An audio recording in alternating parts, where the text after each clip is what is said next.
মৌলানা আব্দুল সোহান, মোহাম্মদ আহমদ সাহেব, অধ্যাপক নাজির আহমদ, আব্দুল খালেক মন্ডলদের মতো 70, 80, 90, 92, 93 বছরের লোকদেরকে বিনা অপরাধে রাজনৈতিক উদ্দেশ্যে কারাগারে ঢুকিয়ে তিলে তিলে মৃত্যুর দিকে ঠেলে দেওয়া হয়েছে। এটা ছিল আমাদের ইতিহাসের এক কালো যুগ। 3টা বছর বাংলাদেশের মানুষ ভোট দিতে পারে নাই, কি বলেন ঠিক কিনা? এই অত্যাচারী ফ্যাসিবাদী কর্তৃত্ববাদী শাসকের বিরুদ্ধে বাংলাদেশের 18 কোটি মানুষ আন্দোলন করেছে ভোটাধিকারের দাবিতে। নিরপেক্ষ সরকার অধীনে ভোট দাও, গণতন্ত্র ফিরিয়ে দাও, সংবাদপত্রের স্বাধীনতা দাও, বিচার, অর্থনীতি, শিক্ষা, সংস্কৃতি, জীবনের সর্বস্তরে একটি কল্যাণময় রাষ্ট্রের জন্য জনগণের মতামতের জন্য গণতান্ত্রিক পরিবেশে ভোটের সুযোগ দাও। 14, 18, 24-এ বাংলার মানুষ কিন্তু ভোট দিতে পারে নাই। আপনারা কি ভোট দিয়েছেন?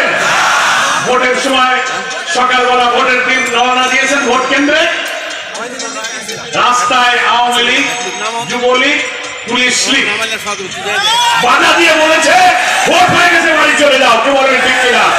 আমরা ভোট দিতে পারি নাই। জোর করে যদি কেউ অধিকারের জন্য ভোট কেন্দ্রে ঢুকে পড়ে বলেছে যে আমাদের ব্যালট দেন, আমরা ভোট দেব, প্রিজাইডিং পোলিং অফিসাররা বলেছে ভাই ব্যালট তো ভরে গেছে, ব্যালট নাই।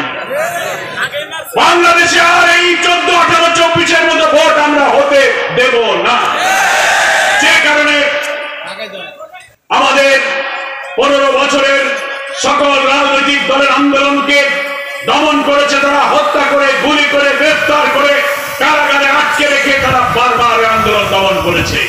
কিন্তু আমাদের সোনার ছেলেরা তাদের অধিকারের জন্য, বৈষম্যের বিরুদ্ধে, সরকারি চাকরিতে তাদের অধিকারের জন্য যে আন্দোলন শুরু করেছিল, এই কর্তৃত্ববাদী আধিপত্যবাদীদের দালাল শেখ হাসিনা সেই আন্দোলনকে নিন্দা করে, তুচ্ছ-তাচ্ছিল্য করে অধিকারের জন্য যারা আন্দোলন করলো তাদেরকে অবনত রাজাকার হয়ে গেছে, কি বলেন ঠিক কিনা? ঢাকা বিশ্ববিদ্যালয় যেমন সারা বাংলাদেশের ছাত্ররা হাসিনার এই কটাক্ষের বিরুদ্ধে গর্জে উঠে বলল সে নিরাপ অধিকার, আমরা সবাই রাজাকার। ফলে বাংলাদেশের মানুষ এবং তরুণ ছাত্র সমাজ সব দাবি থেকে মুখ ফিরিয়ে এক দাবিতে ঐক্যবদ্ধ আন্দোলন শুরু করলো। এক দফা, এক দাবি, শেখ হাসিনা তুই কবে যাবে? সেই এক দফার আন্দোলনে 18 কোটি মানুষের উত্তাল আন্দোলন শুরু হলো, হাজার হাজার লোকে গ্রেফতার করা হলো। আমরাও তখন জেনেছিলাম, আমরা ভিতর থেকে শুনতে পেরেছি কোটি কোটি মানুষ প্রতিদিন জুলাইয়ের রক্তবাঁচা উত্তাল আন্দোলনের দিনগুলোতে শত শত লাশ পড়ছে। রাজপথ থেকে আবু সাইদ মুক্তরা মুখ পেতে গুলির সামনে জীবন নিয়ে ফাঁসিলাদকে পরাজিত করেছে। সংগ্রামী রাজবাড়ীবাসী, 2000 ছাত্রের জীবন, 30,000 ছাত্র জনতা আহত হয়েছে, পঙ্গু হয়েছে, কারো হাত নেই, কারো পা নেই, কারো চোখের ভিতরে গুলি, কারো মগজে গুলি লেগে ভগৎ ছিটকে পড়েছে। সেই সব জীবন দানকারী আহত, ক্ষত বিক্ষত, নির্যাতিত মানুষেরা ক্ষতস্থানের চিহ্ন নিয়ে হাসপাতালে, দেশে বিদেশে, বাড়িতে তারা এখনো হাজারি করছে, কি বলেন? আজকে রাজবাড়ির এই সম্মেলনে এই সব সাহসী সমাজের অকুত ভয়, মৃত্যু ভয়হীন চেতনা নিয়ে যারা রাজপথে নেমেছিল, শিশু, বাচ্চা, মহিলা, হকার, কাজের মেয়ে, বৃদ্ধ, বৃদ্ধা, শিক্ষক, আম জনতা রাজপথে এই আন্দোলনে একটি সার্বজনীন আন্দোলনের রূপ দিয়েছিল। এখন আমাদের কি দায়িত্ব? আমাদের দায়িত্বটা, যেজন্য এই সরকার এই ফ্যাসিবাদকে বিদায় করলো,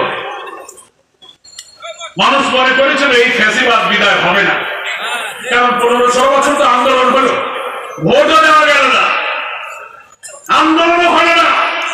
আমাদের ছেলেরা যখন গর্জে উঠলো তখন একটু আশার বাণী, সাহস দিল, এইবার মনে হয় কিছু একটা হবে, নাকি বলেন? তাহলে সব হতাশায়। অনেকে আমাদেরকে বলতো, বাবা তোমরা যে রাজনীতি করে এত আন্দোলন করো, এই হাসিনারে তো তোমরা বিদায় করতে পারবে না, ও মরা ছাড়া বোধহয় যাবে না, নাকি বলেন? ঠিক আছে, হাসিনা ভেবেছিল আজীবন ক্ষমতায় থাকবো, ওনারা 41 সালের জন্য স্বপ্ন দেখেছিল। মানুষ মনে করছিল যে 41 কত দূর,